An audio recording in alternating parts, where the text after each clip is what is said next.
di malam hari. Bi jasadihi wa ruhihi fi qaulil jumhur wa huwa asahil qaulaini. Dengan jasadnya dan ruhnya Nabi sallallahu alaihi wasallam.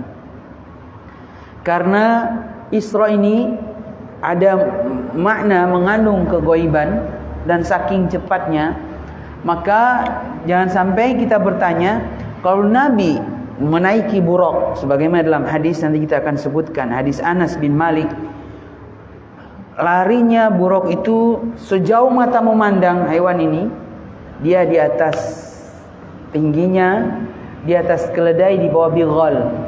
Jadi pertengahan. Bighal itu peranakan kuda dengan keledai. Lahirlah istilah bighal. Nah, buraq ini yang membawa Rasulullah SAW, ukurannya adalah di atas keledai, di bawah bighal. Kecepatannya berjalannya adalah sejauh mata memandang. Jadi mana ujungnya langsung di sana. Kemudian sampai di sana, pandangan matanya cepat sekali.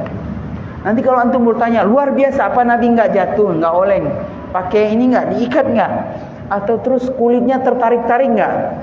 Karena angin yang sangat cepat misalkan, tentunya kan kecepatan apa? Maka ini adalah perkara, termasuk perkara gaib. Karena tidak dijelaskan sampai terjadi Nabi oleng, hampir kalau enggak dipegang Jibril nanti jatuh.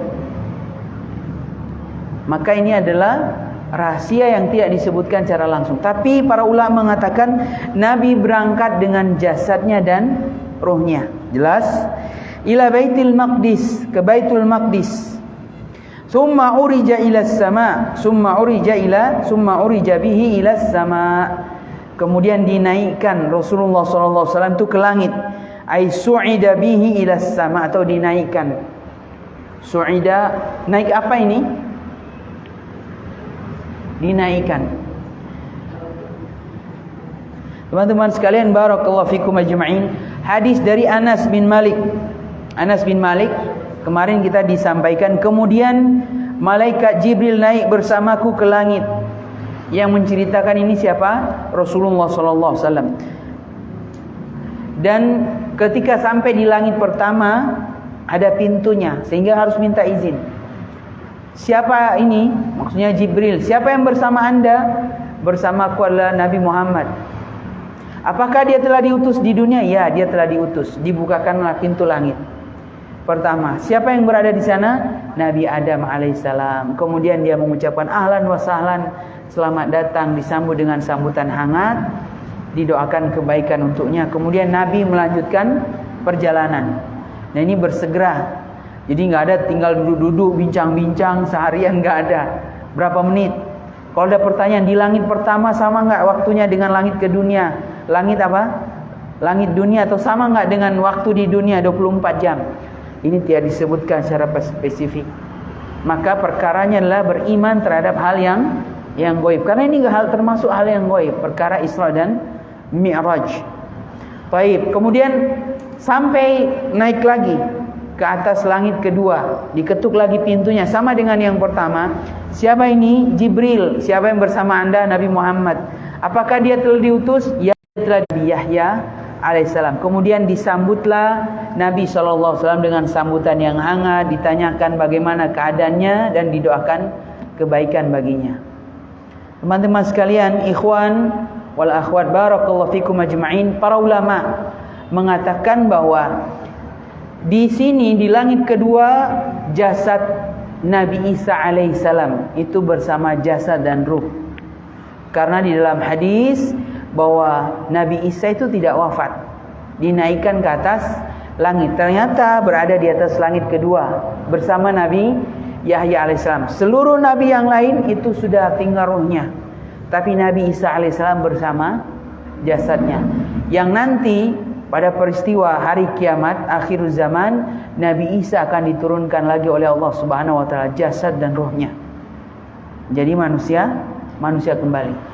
Membawa syariat baru tidak, tapi beriman dengan syariat Rasulullah sallallahu alaihi wasallam. Kemudian lanjut lagi perjalanan Jibril alaihissalam dengan Nabi Muhammad naik ke langit ketiga. Sama, ditanyakan lagi, ada pintunya, harus minta izin. Setelah diizinkan, di sana ada Nabi siapa? Nabi Yusuf. Nabi Yusuf alaihissalam. Nabi Yusuf alaihissalam, dan kata Nabi, dia telah diberikan separuh ketampanan dari wajah manusia. Separuhnya mana? Dibagi-bagikan ke kita di dunia. Jadi ada yang sampai berdoa, yang bertanya, Ustaz, bolehkah kita mendoakan anak kita sentapan Nabi Yusuf? Enggak mungkin, karena kita tinggal setengahnya sudah dibagi-bagi. Kalau diambil anak Anda, terus yang lain kasihan. Naam, ini kalau pakai teori akal, tidak mungkin. Tapi dia boleh berdoa supaya anak dia tampan, boleh. Tapi kalau menyebut setampan Nabi Yusuf, tidak mungkin. Naam, apalagi menyengaja membaca surat apa? Surat Yusuf. Padahal surat Yusuf itu ada enggak yang berisi tentang saking tampannya Nabi Yusuf? Ada tidak? Tentang masalah apa? Siapa yang tahu? Tentang masalah pembantu-pembantunya, wanita-wanitanya, penguasa itu disuruh motong bawang. Kan baru Nabi Yusuf lewat, mereka tidak sadar mereka juga sedang memotong jari mereka, saking tampannya. Kalau kita kan wow, potong tari, masih lihat tangan, itu enggak terasa. Subhanallah. Jadi ini bukan main-main, kata Nabi SAW, dan dia diberikan setengah ketampanan dunia. Kemudian ditanyakan kabarnya, disambut dengan sambutan hangat, kemudian didoakan kebaikan. Siapa yang didoakan kebaikan? Nabi Muhammad SAW. Karena Nabi Muhammad masih hidup dan masih ada fitnah dunia, masih ada ujian. Tetapi para nabi yang telah wafat sudah. Karena ujian beban hidup, taklif, haram, tidak boleh, halal, boleh. Bagi nabi-nabi itu cuma masih di dunia. Setelah mereka wafat, maka sudah tidak ada lagi hal tersebut. Sudah tidak ada lagi. Sudah tidak ada. Baik, ini Nabi Yusuf. Kemudian naik lagi ke langit keempat. Ditanyakan, ada pintunya, ditanyakan lagi. Siapa? Malaikat Jibril. Jibril langsung ngomong. Kita kalau ngomong kan pakai embel-embelnya. Malaikat Jibril. Bersama anda siapa? Nabi Muhammad. Apakah dia telah diutus? Ya, telah diutus. Ini menunjukkan bahwa malaikat juga tidak tahu tentang keadaan di mana? Di dunia, kecuali Allah Subhanahu wa taala memberikan izin. Jadi berbeda. Nama Allah Subhanahu wa taala Alim itu maha kuasa atas segala sesuatu, yang terperinci, yang detail, yang mutlak, yang umum semuanya. Kita kadang-kadang di pikiran, malaikat juga tahu. Cuma yang malaikat yang diberitahu cuma malaikat yang berhubungan dengan dunia. Malaikat yang lain di luar alam sana, berbeda dengan alam dunia, mereka tidak tahu apa-apa. Sehingga setiap langit itu bertanya, apakah dia telah diutus di dunia? Ya, dia telah diutus di dunia. Dijawab oleh malaikat Jibril alaihissalam. Ini faedah berharga. Apalagi setan-setan, apalagi iblis dan tentara-tentaranya, mereka tidak tahu. Mereka tidak tahu. Karenanya sangat rugi orang yang bertanya kepada dukun. Dukunnya tidak tahu karena dia manusia biasa, penipu. Kemudian dukun bertanya kepada setan. Setan juga banyak tipuannya. 100 perkara 100%, hanya 1% yang benar. 1%, 90%-nya dusta. Dia telah bertanya kepada orang yang salah, meminta pertolongan kepada makhluk yang lemah, yang tidak bisa apa-apa. Nah, di langit keempat, siapa yang di langit keempat? Nabi Idris alaihissalam. Nabi Idris alaihissalam. Dulu kita menghafal Nabi, urutannya Nabi Adam, Nabi Idris. Ada enggak yang nomor 2 Nabi lain dulu waktu menghafal? Adam, Nuh. Ada enggak? Adam, Idris, baru Nuh. Nah, tadi di langit pertama Adam, kemudian sekarang langit keempat kok Idris, langit kedua, langit ketiga, ini langit keempat. Allah Maha Kuasa menempatkan setiap hamba-hambanya di langit mana? Di langit mana? Dan ini juga keterangan bahwa ruh para nabi itu hidup. Ruh para nabi itu hidup dan mereka tidak mati. Mereka tidak mati. Kalau ada yang tanya, ini kan ruh Nabi, ini ada di langit, yang lain mana? Kenapa enggak disebutkan? Masalah ghaib kita tidak bisa ngomong kecuali berdasarkan wahyu, petunjuk wahyu dari Allah Subhanahu wa taala. Nabi Idris menyambut Nabi Muhammad SAW, ditanya kabarnya dan doakan kebaikan. Lanjut lagi Nabi SAW ke langit kelima. Sama pertanyaan, muncul pertanyaan pertama tadi sebagaimana langit pertama, langit kedua, langit ketiga, langit keempat. Di langit kelima bertemu dengan Nabi siapa? Nabi Harun alaihi salam. Nabi Harun alaihi salam. Dan didoakan kebaikan, sama disambut dengan sambutan hangat. Kemudian Nabi tetap melanjutkan. Begitu juga minta izin untuk dibukakan pintu langit ke-6. Di sana bertemu dengan Nabi Musa alaihissalam.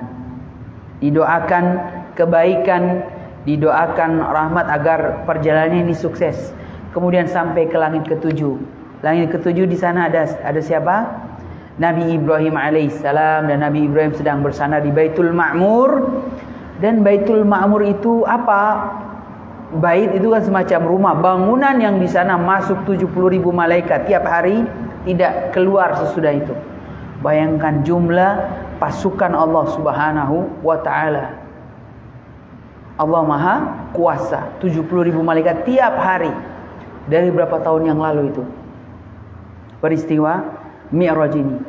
Dan ini menunjukkan luar biasa keagungan Allah Subhanahu wa taala, dan kita bukan siapa-siapa. Karenanya kita sebutkan sebelum perjalanan Isra dan Mi'raj, para ulama itu ada dua pendapat yang kuat bahwa Nabi itu dadahnya dibelah, dikeluarkan karena biasanya ada peristiwa penting. Salah satunya ini, sebelum Isra dan Mi'raj, dada Nabi itu dibelah, kemudian dikeluar jantungnya, dibersihkan. Karena akan menerima peristiwa yang luar biasa.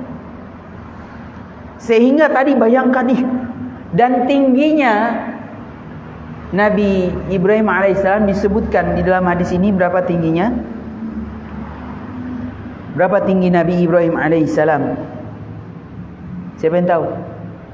Tingginya disebutkan di sini 20 hasta. 20 hasta. Makanya dalam hadis fisik manusia akan turun-temurun, berkurang sampai dengan kita sekarang, sampai hari kiamat. Makanya kalau kita pergi ke negeri Timur Tengah, negeri para nabi dan rasul, biasanya diklaim ini kuburan nabi ini biasa besar sekali. Besar sekali, ya memang karena fisik mereka besar. Fisik mereka besar. Dahulu ketika para sahabat itu eksplor daerah untuk mendakwakan agama Islam, mereka menemukan mayat yang tidak berubah fisiknya, jasadnya. Dia adalah bukan malaikat, nabi. Nanti antum miran kok malaikat, nabi. Dan ini zaman zaman Khalifah Umar bin Khattab. Khalifah Umar bin Khattab ini fisiknya ini besar, kata para sahabat. Besar. Kemudian kata Umar, ini sepertinya Nabi Daniel. Nabi Daniel. Jangan engkau kabarkan kepada penduduk setempat. Kemudian biasanya Nabi itu dijadikan sebagai tempat pengkultusan, tempat ibadah. Sehingga para sahabat, kata Umar, jangan engkau kuburkan kecuali di tempat yang sulit ditemukan. Akhirnya mereka kubur di mana coba? Sahabat kubur itu di sungai, di tengah-tengah sungai. Mereka blokir sungai paling atas supaya air tidak mengalir. Mereka gali sekitar 10 kuburan, 10 lubang besar-besar, kemudian ditutup. Dimasukkanlah jasad Nabi Daniel di salah satu kuburan. Kemudian setelah itu mereka buka kembali jalur sungai sehingga mengalir. Jadi kuburan Nabi ada di mana? Di tepi sungai, di dalam sungai tadi. Jadi jangan heran misalkan sebuah penemuan luar biasa di tempat yang sulit, begitu juga para sahabat menguburkan para nabi, agar jangan sampai tempat ini ditemukan oleh orang-orang dan dijadikan tempat ibadah pengkultusan. Sangat terkenal. Ini kisah terjadi pada zaman Umar bin Khattab. Jasad para nabi di dalam hadis sahih tidak pernah akan dimakan Tidak pernah akan dimakan rayap, ulat-ulat dalam tanah. Jadi tidak menjadi bangkai. Utuh jasadnya diharamkan. Diharamkan atas jasad para nabi dimakan oleh tanah, oleh Allah Subhanahu wa taala. Ruhnya hidup-hidup. Sebagian di langit tadi, sebagian lagi di mana tidak disebutkan. Jasadnya ada. Sekiranya kalau mau digali, kalau kita mau main, betulkah ini klaim jasadnya nabi? Coba digali. Digali bahwa kalau memang itu jasad Nabi tentu tidak akan jadi tulang belulang, masih utuh. Tapi yang ada kebanyakan itu sebenarnya jasad para Nabi itu tidak ada yang diketahui, kecuali cuma sedikit tadi. Contohnya Nabi Daniel tadi. Kalau sekarang kan mau gali kuburan kan dirasa apa? Kualat, kan nggak bagus kan? Nanti kena ini ancaman dunia apa? Kualat bala tentara, fitnah, cobaan apa yang akan menimpa karena berani-berani menggali kuburan para nabi. Baik. Dan apakah kuburan para nabi itu dijadikan tempat ibadah? Ada, dijadikan tempat ibadah oleh para pendatang dan pemasukan bagi para penjaga kuburannya. Maka jangan heran. Baik. Kemudian Nabi SAW naik lagi ke Sidratul Muntaha. Jadi puncak langit ketujuh itu masih ada di atas Sidratul Muntaha, paling ujung. Sidratul Muntaha, malaikat Jibril hanya sampai mengantar sampai sini, tidak bisa lagi naik. Bayangkan kuatnya malaikat Jibril, tidak bisa lagi, cuma sampai di sini izinnya. Dan di sana Jibril alaihissalam berubah sebagaimana bentuk aslinya. Ada 600 sayap sebagaimana dalam hadis sahih, dan luar biasa, cuma sampai di sini. Kemudian dari Sidratul Muntaha Nabi Muhammad naik lagi ke atas untuk siap menerima wahyu dari Allah Subhanahu wa taala. Menerima wahyu dari Allah Subhanahu wa taala. Berapa jumlah salatnya di awal? 50 Nabi terima, Nabi enggak banyak bertanya, sami'na wa atona. Kemudian turun ke langit ke-7, turun ke langit ke-6. Ditanya Nabi Musa, berapa yang diwajibkan? 50. Ini berat. Kata Nabi Musa, berat. Sesungguhnya kaumku Bani Israel tidak mampu, apalagi kaummu. Minta turunkan. Tidak disebutkan minta turun berapa. Nabi pergi lagi kepada Allah Subhanahu wa taala, turun jadi 45. Turun lagi ke Nabi Musa jadi 40, kemudian 35, terus perjuangan Nabi SAW bolak-balik.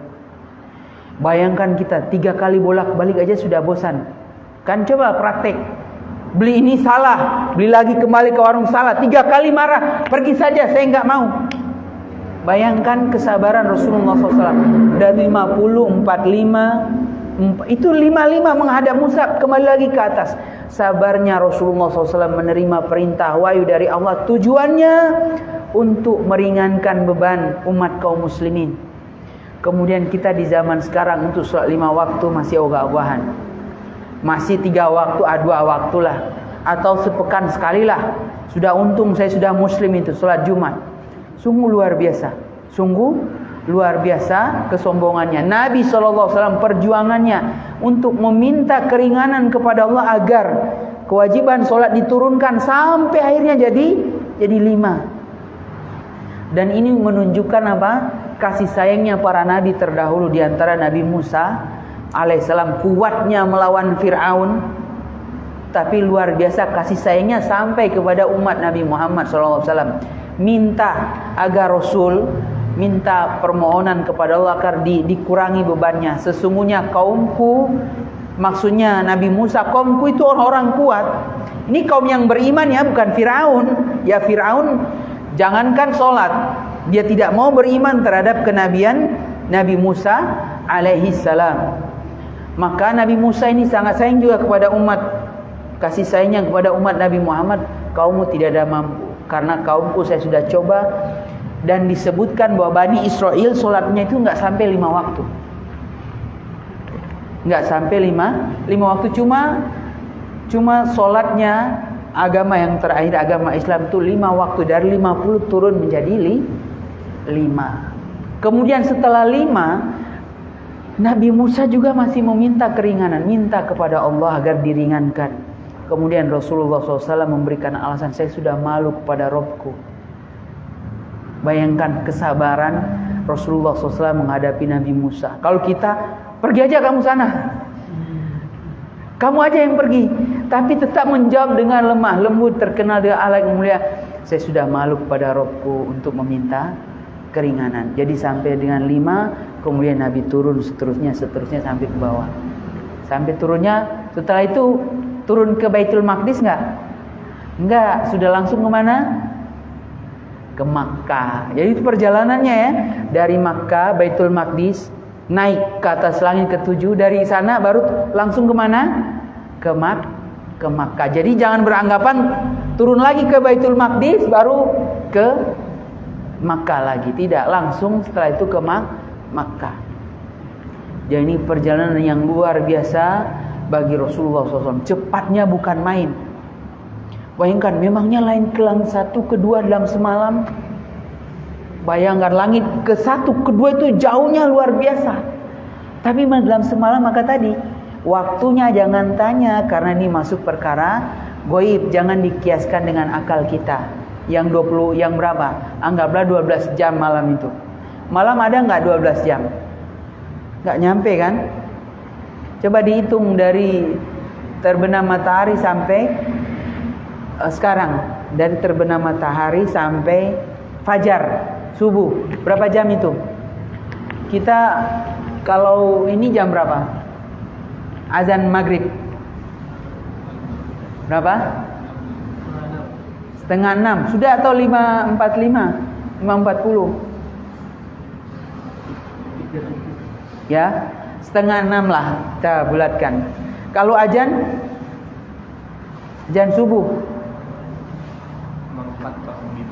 04:05, jam 4 lah. Coba dihitung, 5:30 ya. 5:30 berarti 6:30, 1 jam toh. 7:30, 7:30, 8:30, 9:30, 10:30, 10:30, 11:30, 11:30, sudah 6. 1:30, 1:30, 2:30, 3:30, 3:30, 10 jam setengah. Bayangkan, kemudian itu perjalanan dari Makkah ke Baitul Maqdis, anggaplah 11 jam. Kemudian Baitul Maqdis ke langit ke atas, kembali lagi ke Makkah. Siapa yang mampu? Itu perkara gaib. Makanya disebutkan dalam riwayat, sebagian kaum muslimin yang masih lemah keimanannya ikut murtad. Sebagian kaum muslimin tidak murtad tapi ragu-ragu. Turun keimanannya. Benarkah ini Rasul yang diutus? Sebagian yang imannya kuat bertambah keimanannya. Dan orang-orang kafir semakin jauh kekafirannya. Orang-orang kafir semakin jauh kekafirannya. Pertanyaannya, kaum munafik bagaimana? Kaum munafikin ada tidak? Tidak ada kaum munafikin. Karena pendapat mayoritas ulama, kaum munafikin itu muncul ketika hijrah ke kota Madinah.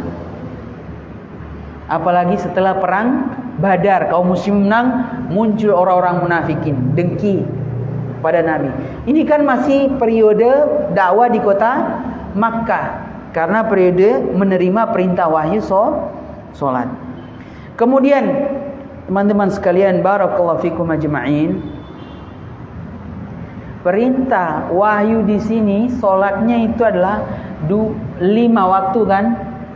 Berapa rakaat? Itu masih 2 rakaat, cuma maghrib yang 3. Jadi salat subuh 2, salat zuhur 2 rakaat, salat asar 2 rakaat, salat isya 2 rakaat, salat maghrib 3 rakaat. Jadi masih itu. Kemudian bagaimana tata caranya? Tata caranya Rasulullah SAW diajarkan langsung malaikat Jibril. Malaikat Jibril salat sebagai seorang manusia di depan Ka'bah. Diajarkan kepada Nabi Muhammad SAW tata caranya. Dan salat waktu itu jumlahnya belum 17 rakaat. Belum 17 rakaat. Masih berapa rakaat? Masih 11 rakaat. Yang 4 rakaat masih 2 rakaat semua. Kapan baru disempurnakan jadi 4 rakaat? Yang zuhur, asar, isya adalah ketika hijrah ke kota Madinah. Berdasarkan siapa? Berdasarkan apa? Penuturan ibunda Ummul Mukminin Aisyah radhiyallahu anha, ketika safar solat diringkas tetap 2 rakaat sebagaimana asalnya, dan ketika mukim nanti di Madinah yang 2 rakaat zuhur, asar, isya jadi 4. Subuh tetap 2 rakaat, maghrib tetap 3 rakaat. Jadi itu asalnya. Jadi awal-awal itu belum 4 rakaat. Ini masih awal penerimaan tata cara sholat dan berikut rakaat-rakaatnya. Teman-teman sekalian, barakallahu fikum ajma'in. Kapankah peristiwa Isra dan Mi'raj ini? Jelas ini terjadi perbedaan pendapat para ulama. Ada yang mengatakan peristiwa tersebut terjadi tatkala Allah Subhanahu wa taala memuliakan Nabi Muhammad SAW dengan kenabian. Berarti di awal tahun, kapan ini? Pada saat umur Nabi 40 tahun baru dianggap menjadi Rasul. Jadi bukan di akhir. Kemudian ada yang mengatakan peristiwa tersebut terjadi 5 tahun setelah diutusnya sebagai Rasul. Berarti umur Nabi berapa tahun ini? 45. Peristiwa tersebut terjadi pada malam tanggal 27 bulan Rajab tahun ke-10 kenabian. Berarti ini umur Nabi berapa? 50. Bulan Rajab. Ada yang berpendapat peristiwa tersebut terjadi 6 bulan sebelum hijrah. Berarti tahun keberapa ini? Tahun 52 umur Nabi sallallahu alaihi wasallam. 52 karena 6 bulan sebelum hijrah ke kota Madinah. Ada yang berpendapat peristiwa tersebut terjadi setahun 2 tahun sebelum hijrah, tepatnya pada bulan Muharram tahun ke-13. Tahun ke-13 setelah kenabian, 1 bulan 2 bulan sebelum hijrah. Ada yang berpendapat peristiwa tersebut terjadi setahun sebelum hijrah atau pada bulan Rabiul Awal tahun ke-13 setelah kenabian. Nah, Syekh Sofiur Rahman Al-Mubarakfuri yang juara 1 meraih Nobel penghargaan ini, ulama yang menulis kisah Nabi yang epik dalam bentuk cerita yang bagus, juara 1 internasional. Syekh Sofiur Rahman Al-Mubarakfuri yang judul kitabnya Rohikul Maktum, best seller di Indonesia, buku sejarah Nabi yang paling banyak laris dibeli. Kata beliau, 3 pendapat pertama tertolak. Jadi awal kenabian, tahun ke-5 kenabian, tanggal 27 Rajab kenabian ditolak. Yang 27 Rajab ini diambil oleh pendapat di negara kita. 27 Rajab itu apa? Isra dan Mi'raj. Karena kenapa? Isra dan Mi'raj ini terjadi setelah wafatnya siapa? Paman Nabi dan istri Nabi Khadijah binti Khuwailid. Makanya sebagian para ahli ilmu mengatakan Isra dan Mi'raj ini adalah hiburan bagi Rasulullah SAW. Kesedihan beliau, sedih ditinggal orang yang membela di luar, siapa? Abu Thalib, dan yang membela di dalam siapa? Khadijah istri beliau yang mendampingi Nabi SAW sepanjang perjuangan dakwah.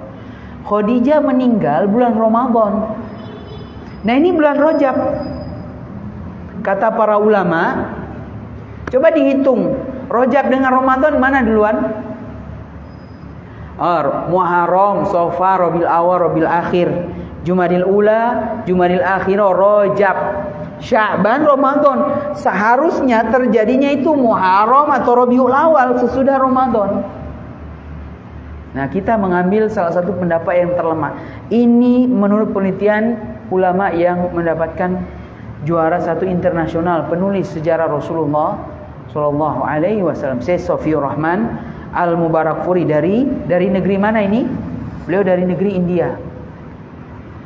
Dari India. Juara 2 dari Mesir.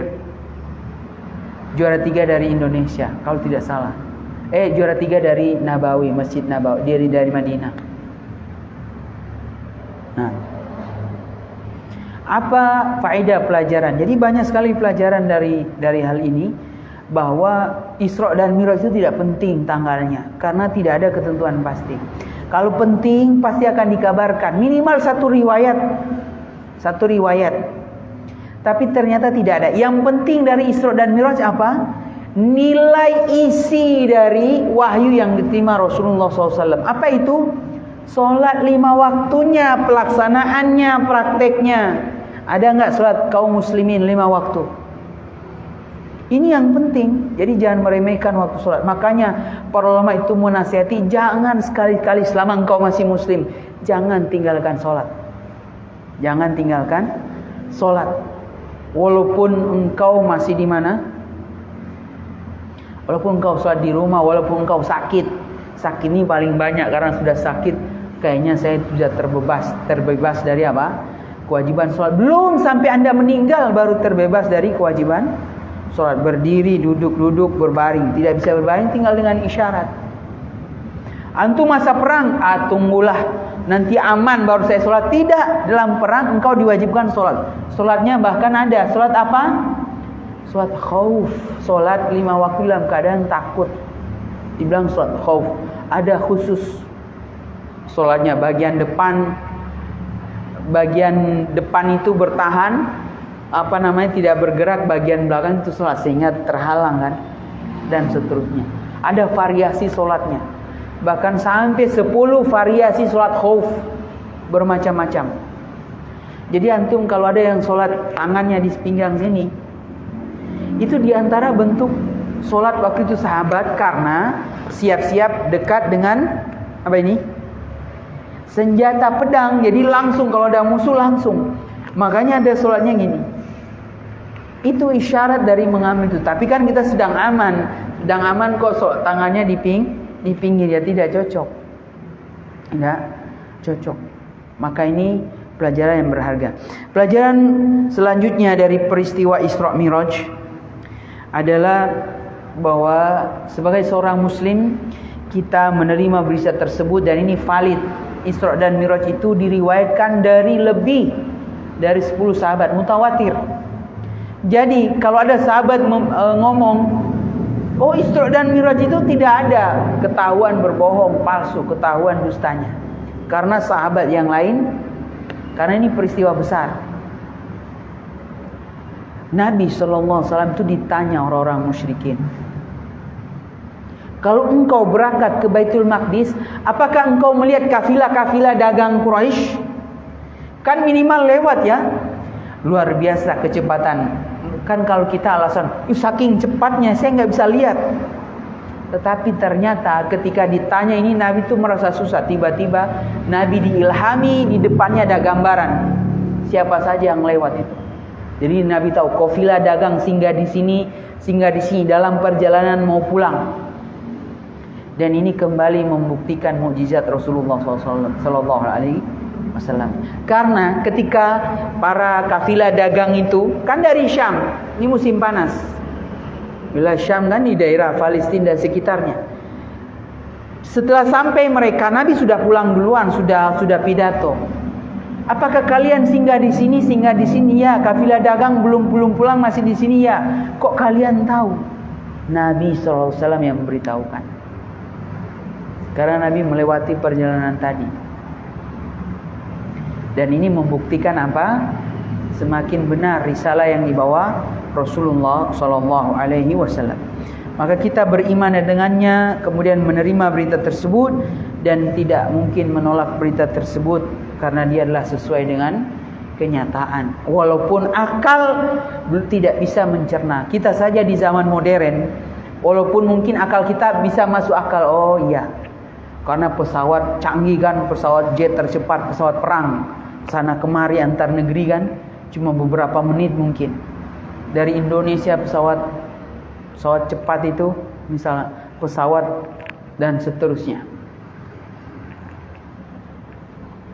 Tapi yang paling cepat pesawat tanpa awak memang. Kalau Nabi kan bersama jasad dan ruhnya. Tapi minimal dekat-dekat lah. Kan ada yang pakai awak tapi sangat cepat juga. Kemudian bagaimana sifat Abu Bakar ketika digoda oleh Abu Jahal, mengetes imannya Abu Bakar. Dia percaya enggak? Ini kan mustahil. Dites iman. Abu Jahal datang. Abu Bakar ini sedang di kebun kurma. Dia tidak dengar pidato Nabi, sedang di kebun kurma. Itu katanya sahabatmu ngomong begini-begini. Dia telah pergi. Nah ini kan ngetes. Siapa yang ngomong itu? Nabi. Oh dia ngomong. Sodaq. Dia betul. Ringkas aja enggak. Coba tunggu. Saya mau tabayun dulu. Saya mau ngecek dulu cek ini. Saya mau 4 mata. Langsung. Abu Bakar cuma nanya. Apakah betul Nabi yang mengatakan itu? Ya betul. Berarti dia benar. Singkat saja. Simple. Enggak perlu tunggu. Saya mau datang. Saya mau klarifikasi. Saya mau tanya satu pertanyaan. Sampai jelas. Tidak. Maka semenjak itulah masyhur Abu Bakar terkenal dengan julukan As-Siddiq, selalu membenarkan apa yang disampaikan oleh Rasulullah SAW. Abu Bakar As-Siddiq. Nah, yang membuat dia terkenal ini peristiwa Isra dan Mi'raj. Yang lainnya memang dia selalu membenarkan, tapi puncaknya sebagian ahli ilmu mengatakan dengan peristiwa Isra dan Mi'raj ini. Kemudian faedah berikutnya, untuk menampakkan hubungan antara Baitul Maqdis dan keduanya dan kota Makkah, Ka'bah, dan dua-duanya adalah kiblat kaum muslimin. Kemudian ini juga menunjukkan bahwa Rasulullah SAW itu berkiblat, pernah melihat 2 kiblat, Baitul Maqdis dengan apa? Dengan Ka'bah. Dengan Ka'bah. Langsung melihat, karena tidak semua sahabat kan pernah ke Baitul Maqdis melihat, padahal sebagian sahabat pernah sholat menghadap Baitul Maqdis kiblatnya, dan itu saling berlawanan kiblatnya. Karena Madinah itu berada di antara kota Makkah dengan mana? Baitul Maqdis. Jadi ya kalau menghadap ke barat, yang satu berarti menghadap ke timur begitu. Kalau bukan ke utara, berarti yang satu ke selatan. Nah, dan kota Madinah itu kiblatnya menghadap mana? Kalau bukan utara, selatan. Karena di dalam hadis Nabi SAW, kalau kalian mau buang hajat, kencing atau BAB, syariku wa ghoribu, menghadaplah ke timur atau menghadap ke barat. Berarti kiblatnya kalau bukan utara berarti selatan. Nah, kiblat kaum muslimin menghadap ke selatan Madinah. Berarti utaranya berarti mana? Wilayah Syam, Baitul Maqdis. Dan ini menunjukkan hubungan yang sangat berharga. Makanya Baitul Maqdis itu menjadi di hati kaum muslimin. Sehingga Palestina ya karena ada Baitul Maqdis. Kalau nggak ada Baitul Maqdis di Iran akan ingat Iran. Karena kenapa? Baitul Maqdis ada di sana. Keistimewaan Palestina itu karena Baitul Maqdis. Dan dialah tanah wilayah Syam, Al-Ardul Muqaddasah, tanah-tanah yang disucikan, negerinya para nabi. Jadi Baitul Maqdis itu, wilayah Syam itu negeri yang paling banyak diutusnya para nabi dan rasul. Kemudian faedah berikutnya, untuk menampakkan keutamaan para nabi SAW, lebih khusus lagi Rasulullah SAW yang mengimami solat sunnah para nabi dan rasul, mengimami jasad nabi, dan ini menunjukkan keutamaan nabi. Makanya disebut asyraful anbiya, semulia-mulianya nabi, alaihi afdalul anbiya wa asyraful mursalin. Summa sholat alhamdulillahirabbil alamin wassalatu wassalamu ala asyrafil anbiya wal mursalin, semulia-mulia nabi, seutama-utamanya rasul. Karena yang jadi imam itu dia harus paling utama. Dan Rasulullah SAW mengimami para nabi dan rasul di mana? Di Baitul Maqdis. Dan ini menunjukkan keutamaan Rasulullah SAW. Dan bukan berada pada nabi yang lain, bukan nabi yang lain. Ini disebutkan. Dan ini sholat sunnah. Berarti sholat sunnah itu boleh secara berjamaah, walaupun hukum asal sholat sunnah itu sendiri. Karena sholat sunnah itu silakan berdiri lama, silakan ruku lama, silakan sujud lama. Kalau berjamaah kan nggak boleh lama-lama. Ya, ingat ada makmum, Ada yang sudah mau buang BAB itu kasihan, lama sekali kan. Nah, makanya itu hukum asal sendiri, tapi boleh sekali-sekali itu berjamaah. Sholat sunnah yang dihukumi, dianjurkan berjamaah menjadi kesepakatan kaum muslimin itu sholat apa? Cuma sholat malam saja, sholat taraweh.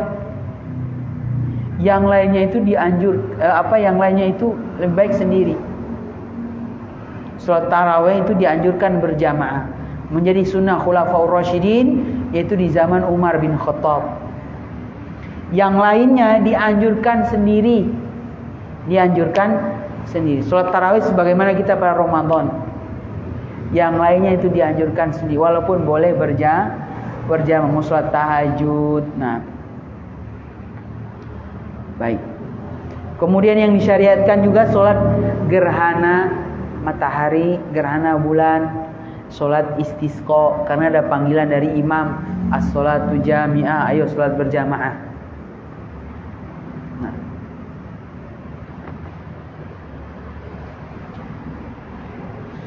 Nah ini Nabi sholat apa ini 2 rakaat sini? Sholat apa? Sholat apa Nabi? Ada 2 pendapat. Sholat tahiyatul masjid atau sholat sunnah mutlak. 2 itu. Sholat sunnah ya terserah, sholat sunnah mutlak kapanpun. 2 rakaat atau sholat tahiyatul masjid. Jadi pernah beredar video Nabi itu nggak pernah sholat tahiyatul masjid karena langsung mana? Ke masjid. Nah ini salah satunya dalil oleh sebagian ulama. Pernah, yaitu mengimami para nabi pada peristiwa Al-Isra. Nah, pada peristiwa Al-Isra. Kenapa Nabi tidak sempat sholat sunnah tahiyatul masjid? Karena Nabi itu datang. Kalau Nabi datang ke masjid, Bilal itu yang bagian azan itu sudah siap-siap qomat. Itu faedah imam. Imamnya sholat di mana? Sholat di rumah, sholat sunnahnya. Baru ketika datang masjid sudah siap-siap qomat. Oleh karenanya yang qomat itu adalah keputusan imam. Keputusan imam. Ayo qomat. Nah, itu keputusan imam. Jadi jangan jamaah datang, ayo qomat saja. Padahal dia bukan imam rawatib ya. Ini jangan mengambil haknya imam. Beda kalau ini masjid mana? Masjid di pinggir jalan masjid musafir di mana ini? Di bandara atau di ini kan biasanya bebas kan imam, qomat saja kita sholat bareng. Nah, ini enggak masalah. Tapi kalau masjid ada imam rawatibnya, jangan jamaah datang, sudah qomat saja. Jangan. Itu ada haknya imam. Kemudian pelajaran berharga, tadi kita sudah sebutkan sebagian bahwa akidah Ahlussunnah wal Jamaah bahwa Allah Subhanahu itu berada di atas ketinggian, berada di atas. Dan di atasnya Allah tidak sama dengan di atas makhluk. Di atasnya Allah tidak sama dengan di atas makhluk. Di atas sesuai dengan keagungan dan kemuliaannya. Apakah Allah butuh dengan di bawah? Allah tidak butuh. Kalau kita ngomong di atas, yang di atas butuh kepada di bawah tidak? Banyak. Contohnya ini gelas di atas meja. Gelas ini butuh meja nggak untuk di atas? Iya, kalau nggak ada meja nanti di bawah. Tapi apakah ada benda yang tidak butuh di bawah karena dia di atas? Ada. Contohnya apa? Langit. Langit butuh bumi nggak? Tidak butuh dia. Itu makhluk. Bagaimana dengan Allah Subhanahu Wa Taala, Sang Pencipta? Maka Allah Maha Mulia. Maka Allah berada di atas sesuai dengan keagungan. Buat apa Nabi sampai Isra dan Miraj? Kenapa Allah tidak di bumi saja? Nabi gali tanah misalkan, lewat bawa nama hewan tertentu, nama makhluk tertentu, kemudian mi'rajnya atau buhutnya, buhut itu kan ke bawah, ke bawah. Tidak ada ya. Allah Subhanahu Wa Taala berada di atas ketinggian. Ta'ala, Allahu Ta'ala. Ta'ala itu artinya maha tinggi, maha sesuai dengan keagungan dan kemuliaan Allah Subhanahu Wa Ta'ala. Makanya kalau kita berdoa, hati kita selalu kemana? Itu selalu sambil berdoa, hati kita ke atas. Kita tahu kita berada dalam keadaan sujud, tapi kita tahu Allah maha tinggi, Oleh karenanya di antara zikir sujud adalah Subhana Rabbiyal A'la. A'la itu maha tinggi. Kenapa bukan pakai Subhana Rabbiyal Azim? Hikmahnya yang tadi, ketika ruku azim yang ditampakkan keagungan, ketika sujud yang ditampakkan Allah maha tinggi, dan banyak sekali dalil-dalil yang lain lagi. Kemudian mengimami perkara-perkara gaib seperti buraq, hewan ini ada enggak? Dan ini kan dipinjam oleh para pembuat kartun. Ini seperti apa ini? Pegasus. Padahal Pegasus itu kuda. Kalau ini kan bigol, antara bigol dengan keledai peranakannya. Kemudian Mi'raj. Mi'raj dilangitkan pakai tangga tidak? Naam. Jadi buraq ini cuma sampai di mana? Buraq ini Nabi ikat di tempat ikatnya hewan para nabi. Jadi apakah Nabi naik ke langit itu pakai buraq? Tidak pakai buraq. Nah, para malaikat penjaga langit, masalah ghaib, ada pintu-pintu langit. Makanya puncaknya apa? Satelit apa itu yang mau ke atas itu biasanya di bawahnya ada api, tiba-tiba orang. Kalau mau lepas landas apa roket, itu tidak sampai ke langit, ujungnya langit pertama tidak sampai. Luasnya keagungan Allah Subhanahu wa taala. Bayangkan. Tidak ada yang bisa sampai ke pintu langit pertama. Ujungnya roket sampai keluar, tidak ada yang sampai. Kemudian kita membayangkan, oh Allah itu jangan ngomong di atas. Allah maha tinggi, tidak sampai akal kita. Ujung langit pertama saja kita tidak sampai. Nah, secanggih apapun, ini sebagai kaidah para ulama, secanggih apapun teknologi manusia, dia tidak akan melewati langit pertama. Karena kenapa? Malaikat Jibril saja mau minta lewat harus minta izin, dibukakan pintu langit. Nah, ini masalah gaib bahwa adanya pintu-pintu langit. Nah, biasanya digambarkan kayak kerajaan langit, ada pintunya, mau masuk ada awan-awan.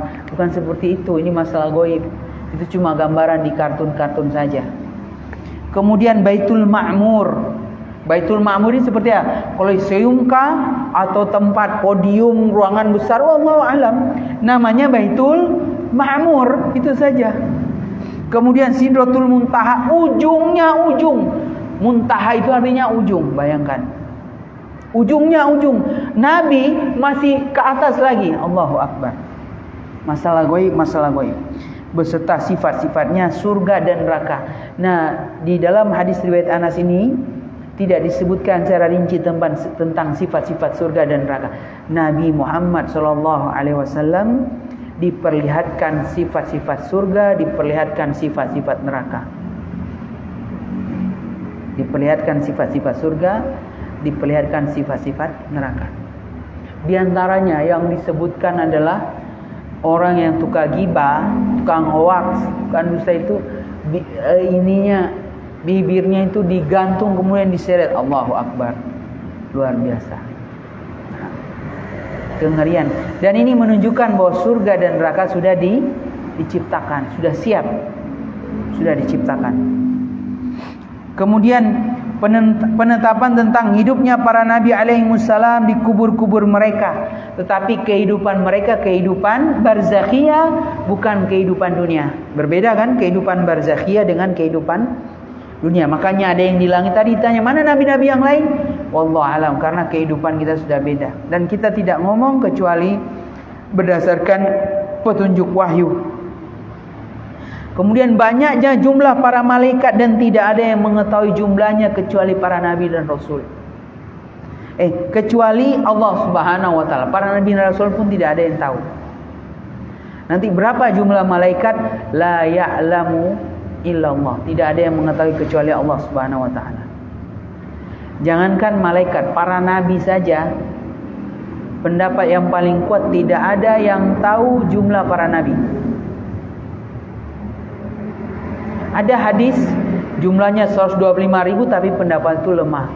Jumlahnya para rasul 114, 25 kita ketahui, yang lainnya tidak tahu kita ketahui.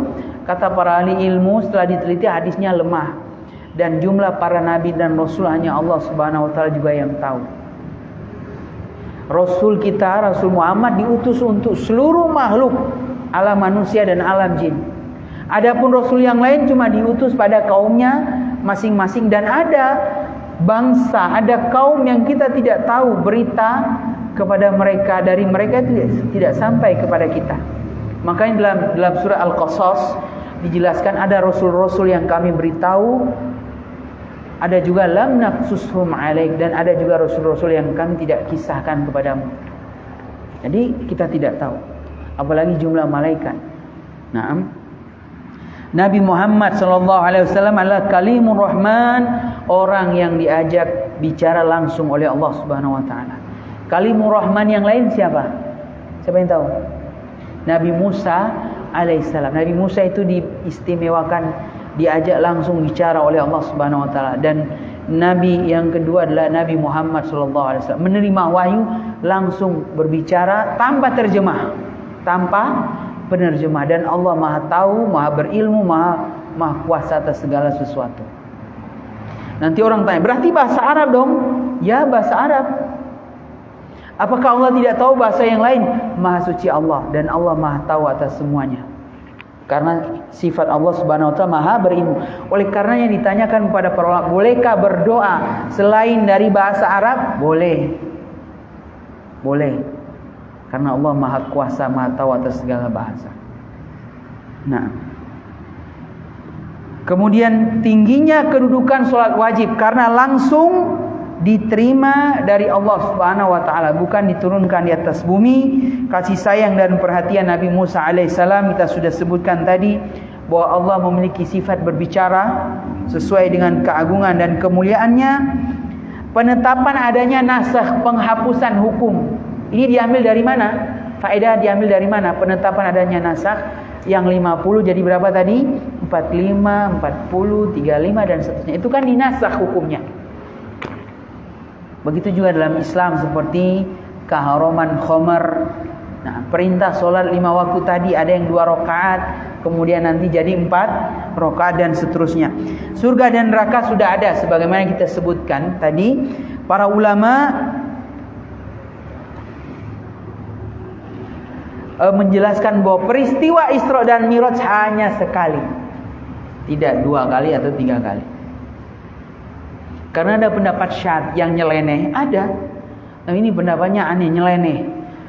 Isra Mi'raj lebih dari 1 kali, padahal tidak. Mereka berdalil dari pertama 50 baru 45, itu terjadi berulang-ulang Mi'rajnya, padahal hanya sekali saja, langsung tadi. Baru terakhir, barang siapa yang mengingkari peristiwa Isra dan Mi'raj, maka dia telah kafir.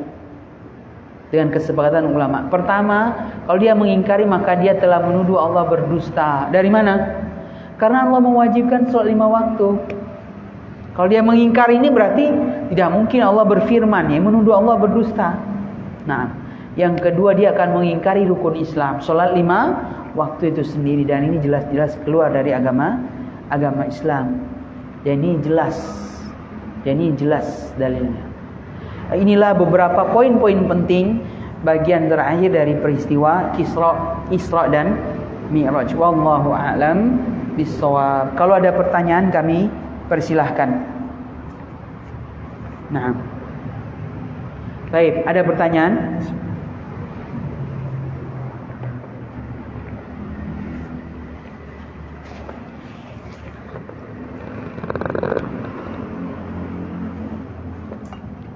Ada yang ingin bertanya tentang Isra dan Mi'raj? Naam. Baik, kalau tidak ada saya yang bertanya. Siapa dari nabi tadi yang masih hidup, yang ditemui dari setiap langit tadi?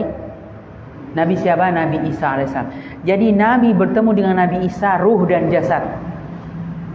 Adapun nabi yang lain di setiap tingkat langit tadi tinggal ruhnya saja. Dan itu adalah kehidupan alam barzakhiyah, berbeda dengan kehidupan alam dunia. Baik, jelas ya. Nah, karenanya diantara hikmahnya, kenapa Nabi itu jarang tertawa, lebih banyak tersenyum dan banyak menangis? Karena beliau telah melihat apa yang belum dilihat manusia. Di antaranya apa? Kengerian tentang neraka dan dahsyatnya kehidupan surga. Jadi Nabi sudah tahu ini hukumannya ini dan mengerikan luar biasa. Kata Nabi SAW, Lau araftum ma'araftum.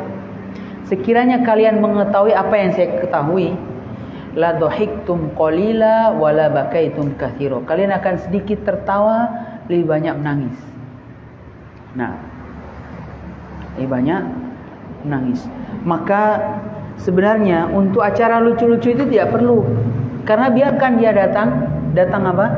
Datang natural. Ya kalau pas tertawa. Tapi kalau membuat kelucuan, maka ini, apalagi kita di infotainment, di media nasional kita, paling banyak diantaranya acara setelah berita gosip, acara lucu-lucuan. Dan lihat, bahkan trending topik acara lucu paling terkenal di Indonesia ini.